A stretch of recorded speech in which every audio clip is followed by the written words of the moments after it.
کاتیم گشتانا کوزم لەسەر کوڕەکانم. کنار عکس تو پر از حال و هوای گریم، شکوه نمی کنم ولی پر از صدای گریم،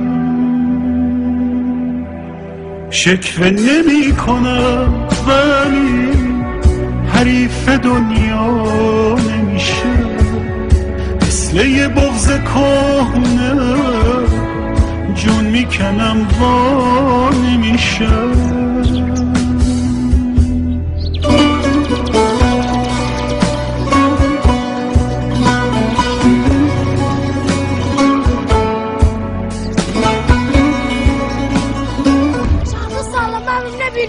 همون کردیم چهاروانی درگم و من بیدوا برمیاسیگلی چهار نمونه حق کدوم ستاره زد تو چشمایی که یادمه، تو دل سپردی از ازل، تو پر کشیدی از همه، حس کدوم فاصله بود که از رگ تو کنده شد، این کدوم دقیقه بود که قلب تو پرنده شد.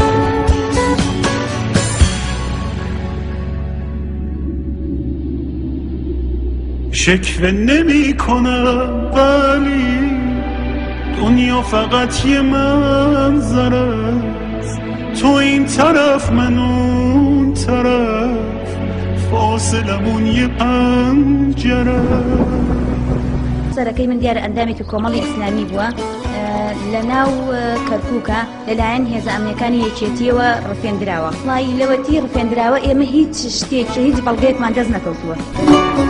تو قصه موندی همه شب، تو ریشه بستی همه جا، اسم تموم کوچه ها، سهم تموم آدم ها، من از هجوم خستگی حریف دنیا نشدم، کنار سفره زمین شستم و پا نشدم. حوت ساڵە هیچ جوابێکیان لێوان نەگەڕاوەتەوە، نە بە مال نە بە نەمان. شکوه نمی کنم ولی دوزخ دنیا مال من، تو پر کشیدی از زمین به شوق پروانه شدم.